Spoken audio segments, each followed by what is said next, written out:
السلام عليكم ورحمة الله وبركاته. أهلا بك يا بطل، أهلا بك يا بطل، أهلا بك وحش الثانوية عام، أهلا بك يا دكاترة ومهندسين المستقبل. إن شاء الله ده أول محاضرة من محاضرات الكورس التأسيسي الفيزياء ثانوية عام 2027. إن شاء الله تكون محاضرة سهلة وبسيطة ومفهومة ليكم. أي حد عنده استفسار أو عنده سؤال يقدر يسيبولنا في التعليقات وأرد عليه بإذن الله. ده أول محاضرة، يا رب يا رب افتح لنا أبواب الفهم وابعد عن طلاب النسيان والوهم، وإن شاء الله تكون محاضرة سعيدة عليكم. يلا بينا، يلا بسم بينا. الله الرحمن الرحيم. نبدأ كده في أول حاجة عندنا في الكورس التأسيسي الكميات الفيزيائية. إيه تعريف الكمية الفيزيائية؟ هقول لك مثال عملي يوضح لك التعريف. دلوقتي أنت رايح توزن نفسك على الميزان، فلقيت نفسك 87 كيلو جرام. ده كده كمية فيزيائية. إزاي كمية فيزيائية؟ كمية فيزيائية عشان اتكونت من حاجتين، اللي هو الرقم، وتاني حاجة اتكونت من الوحدة. يبقى كمية فيزيائية عشان اتكونت من كام حاجتين، الرقم والوحدة. يبقى أنا كده أسميها كمية فيزيائية. زي برضو بالظبط، دلوقتي أنا رايح أشوف طولي قد إيه، فلقيت نفسي طولي 167.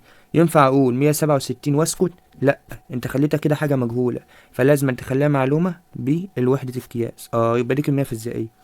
ليه؟ علشان اتكونت من حاجتين، اول حاجه الرقم، تاني حاجه. يبقى انا كده اقدر اقول لك ان التعريف بتاع الكميه الفيزيائيه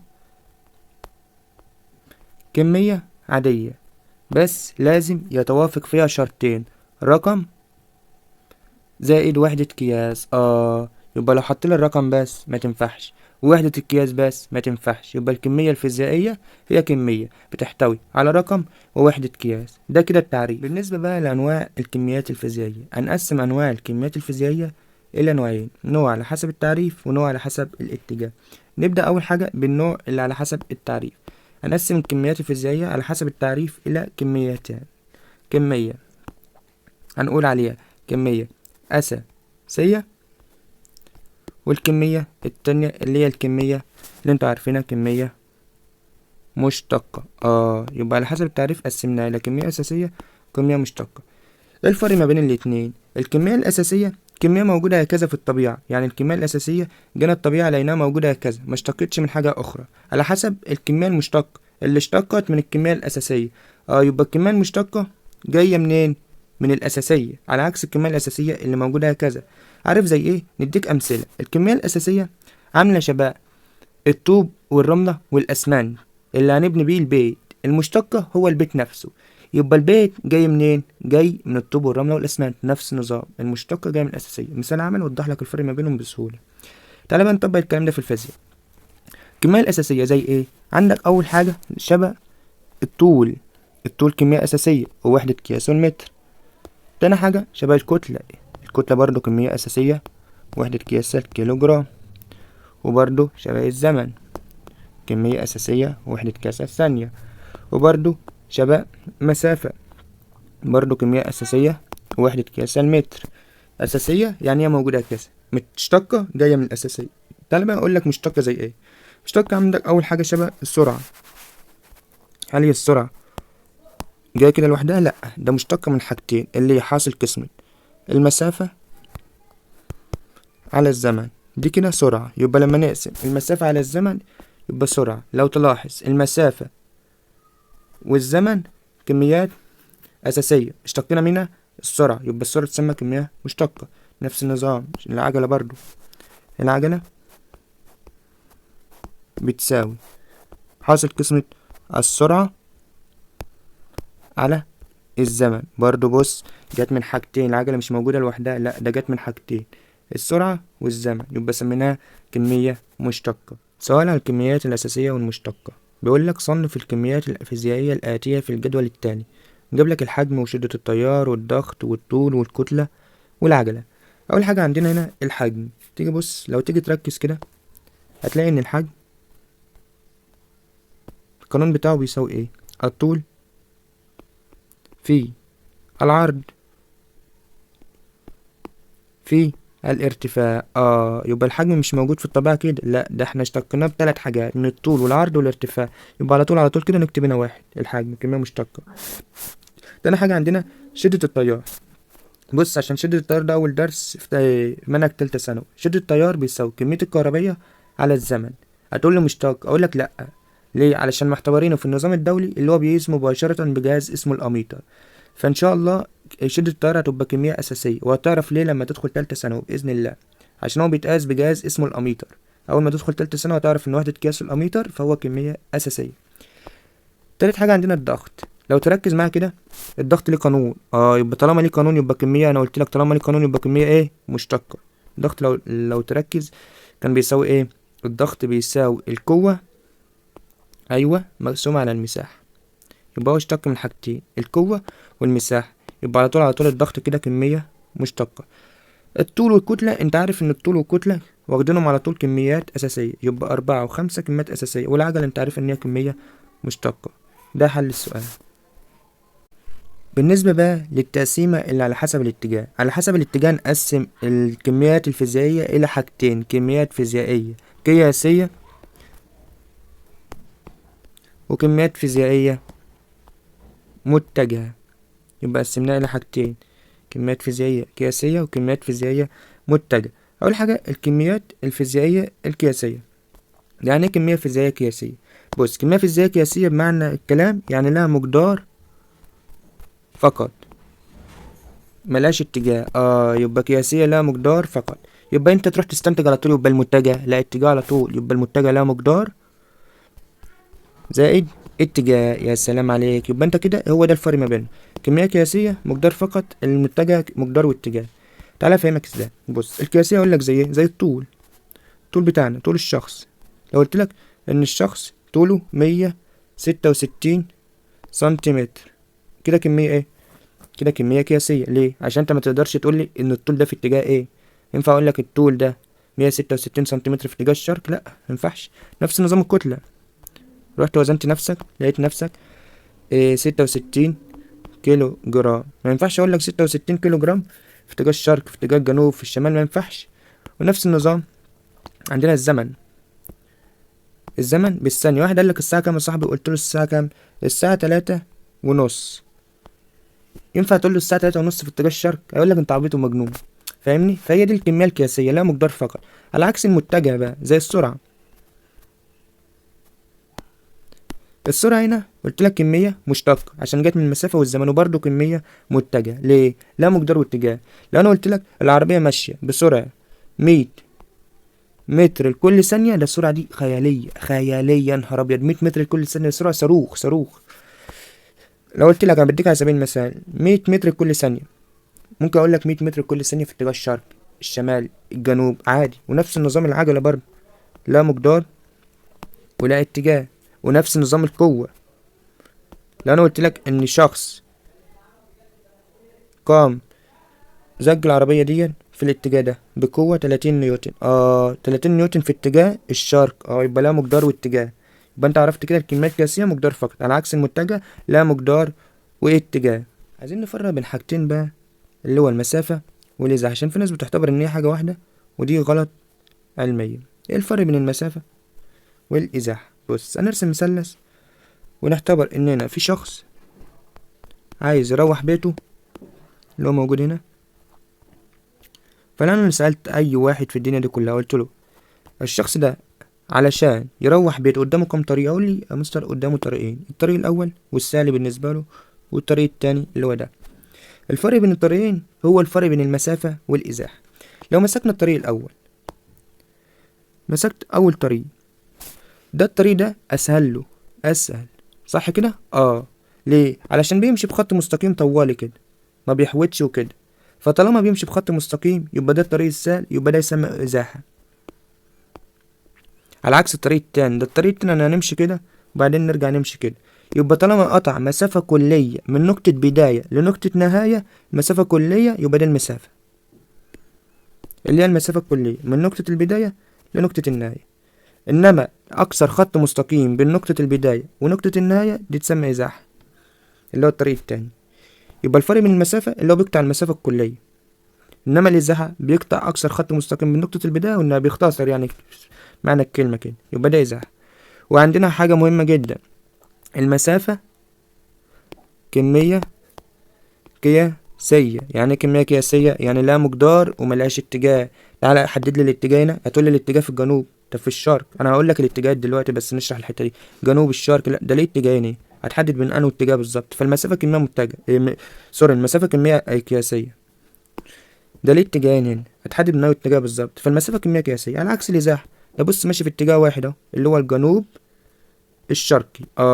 على عكس الازاحة دي كمية متجهة، لا مقدار واتجاه. تمام. بص بقى بالنسبة للاتجاه، بص صح، عملت لك كده، اللي فوق شمالي يبقى اللي تحت جنوبي، اللي على اليمين شرقي يبقى اللي على الشمال غربي. دي بالنسبة للاتجاه. بص ركز على المثلث كده، هو ماشي في الاتجاه ده الازاحة كمية متجهة، انما المسافة كمية قياسية. ماشي في الاتجاه ده اللي هو ده، لو تركز الاتجاه انه الجنوب الشرقي. يا رب تكون فهمت الاتجاهات، سهلة جدا. تعالى بقى سؤال على الكمية القياسية والمتجه. بقول لك صعد شخص فوق منزل مسافة 5 أمتار. تعتبر المسافة هنا، هل المسافة تعتبر كمية متجهة؟ لا، أنا قايل لك إن المسافة كمية أساسية وقياسية. متجه غلط برضه، يبقى الإجابة الصح قياسية فقط. إذا ركل لاعب كرة قدم بقوة 30 نيوتن لجهة المرمى، 30 نيوتن لجهة المرمى ده قوة، وجهة المرمى ده اتجاه اهو، يبقى قوة واتجاه، مقدار واتجاه، مقدار واتجاه. يبقى دي كمية ايه على طول من غير ما تفكر كتير؟ متجه. مينفعش قياسية عشان ده له مقدار واتجاه، وأساسية لأ. أي من الكميات التي يعتبر كمية متجهة؟ الزمن انت عارف انها كمية أساسية. طبعا عندك درجة الحرارة والإزاحة. الإزاحة عرفت لك انها كمية متجهة عشان نحدد لها اتجاه، انما درجة الحرارة مينفعش نحدد لها اتجاه. على الجزء الثاني من محاضرة اليوم الكميات الفيزيائية والتحويلات. احنا كده انهينا الكميات الفيزيائية بكل تفاصيلها. ندخل بقى بإذن الله على التحويلات. أول حاجة عندنا في التحويلات، لازم عشان تحول من أي وحدة إلى وحدة تانية لازم تكون عارف حاجة اسمها البادئ. ده ايه البادئ؟ بيقول لك ده رمز بيوضع قبل الوحدة علشان نحدد قيمة الوحدة. ازاي رمز بيوضع قبل الوحدة عشان نحدد قيمتها؟ عارف زي ايه؟ زي الكيلومتر. الرمز الأساسي أو الوحدة الأساسية هي المتر.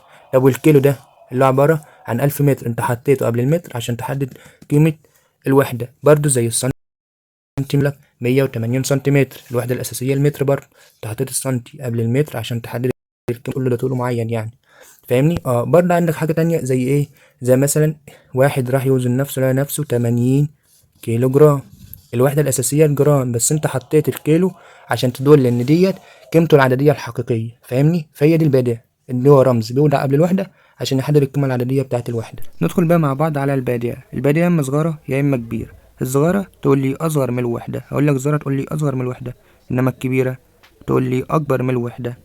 يبقى لو قلت لك البادئة الصغيرة يعني ايه؟ يعني اصغر من الوحدة، انما البادئة الكبيرة يعني اكبر من الوحدة. الصغيرة زي ايه؟ الديسي اللي هي 10 اس-1 من الوحدة، والسنتي 10 اس-2 من الوحدة، والملي 10 اس-3 من الوحدة، والمايكرو 10 اس-6 من الوحدة، والنانو طبعا 10 اس-9 من الوحدة، والبيكو 10 اس-12، والفيمتو 10 اس-15 من الوحدة.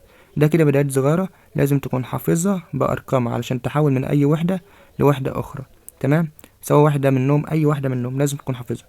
البداية الكبيرة بقى عندك الكيلو زي اللي هي 10 اس-3 من الوحدة، والميجا 10 اس-6 من الوحدة، والجيجا 10 اس-9 من الوحدة، والتيرا اللي هي أكبر حاجة 10 اس-12 من الوحدة. دي سواء بداية كبيرة أو صغيرة لازم تكون حافظهم بأرقامهم. هقول لك صغيرة زي ايه؟ زي الديسي، سنتي، ملي، مايكرو، والنانو، والبيكو، والفيمتو. والكبيرة كيلو، ميجا، جيجا، تيرا.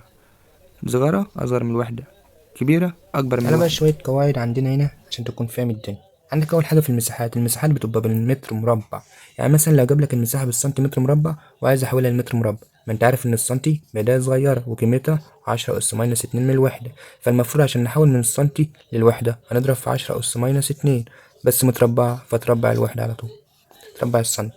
هنا من خواص الأس إن شاء الله في المحاضرة الخامسة بإذن الله، لما أس يكون مرفوع الأس بتضرب الأسين في بعض فيطلع الناتج 10 اس-4. تعالى دي حل دي لوحدك بقى اهو.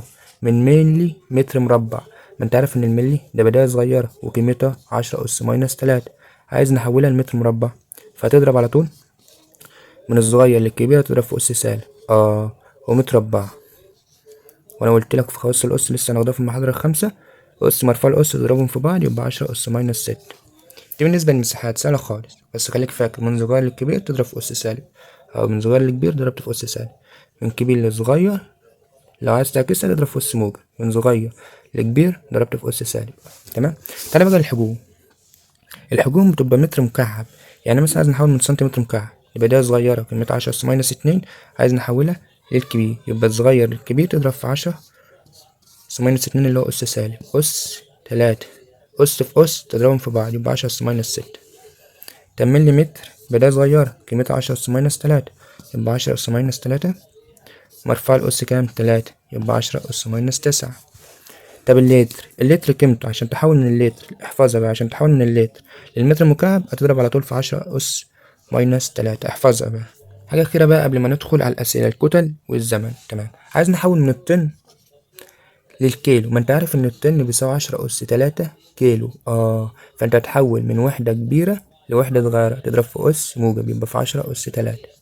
على فكرة انت لو حافظ البدايات والدنيا كلها هتلاقي التحويل ده حاجة بص فكسانة معاك خالص، هتلاقيها بتتحول بسهولة. طب لو عايز نحول من الكيلو جرام للطن، من الصغير للكبير اضرب في أس سالب. شفت سهلة ازاي؟ يبقى من صغير كبير أس سالب، من كبير لصغير أس موجب. تعالى الزمن. عايز نحول من الثانية للساعة، المفروض تكون عارفها يعني. من الثانية للساعة هتقسم على 60 وتقسم مرة كمان على 60. ما انت لما قسمت على 60 هتعطيك قيمة بالدقيقة، وبعدين قسمت على 60 تاني هتعطيك قيمة بالساعة. يعني ممكن تعمل حاجة حلوة، 60 على 60 تشيل ديك مرة واحدة كده، تضرب الستينين في بعض فيطلع عندك 3600.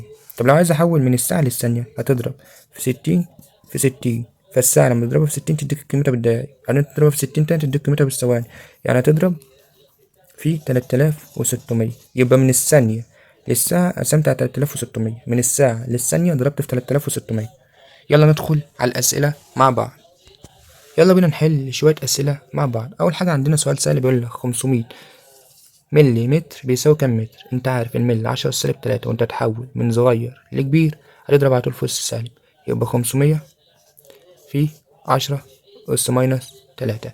تاني حاجة بيقول لك 5 من 100 كيلو جرام، عايز نحوله للجرام، ما أنت عارف إن الكيلو ده بداية كبير عايز تحوله لصغير، يبقى من كبير لصغير هتضرب في أس موجب. يبقى تقول 5 من 100، وانت عارف ان قيمة الكيلو 10 أس 3 في 10 أس 3 كيلو. ساعتين ونص عايز نحوله من الثواني، هتقول ساعتين ونص في 3600 على طول. طب 6 متر مربع عايز نحولها للسنتيمتر مربع، 6 مش المتر مربع أكبر من السنتيمتر. لما أحول من المتر للسنتي كنت بضرب في 10 أس 2، طب لما تربعها يبقى 10 أس 4، يبقى 6 في 10 أس 4. 2 متر مكعب عايز نحولها لللتر، مش اللتر لما كنت بتحولها للمتر مكعب كنت بتضرب في 10 أس ماينس 3، ده بالعكس يبقى نضرب في 10 أس 3 مضروبة في 2. لازم تكون حافظ الأرقام بتاعت البديهيات.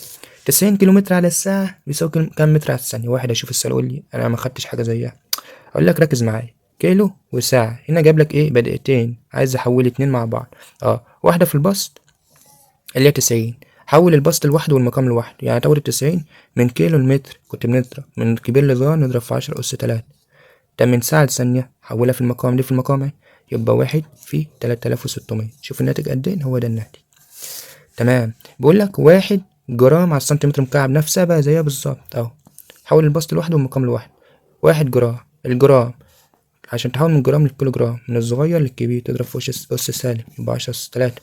سنتيمتر مكعب للمتر مكعب، من الصغير للكبير، من السنتيمتر للمتر كنت بنضرب في 10 سالب 2 أس 3، يبقى تضرب في 10 أس 6 وتشوف الناتج بتاعي. 200 ملي أمبير عايز نحوله للمايكرو. بص انت هنا عندك حاجتين، هو جايب لك 2 بدايتين صغيرين، يا اما تحول الملي للأمبير وبعدين ترجع تحوله للمايكرو، يا اما تطرح فرق البدايات. تعال نعمله الطريقة السهلة، حول 200 لأمبير كده يبقى 200، من الصغير للكبير نضرب في 10 أس سالب 3، دي أمبير. حول بقى الأمبير للمايكرو، من الكبير للصغير تضرب في 10 أس 6 على طول.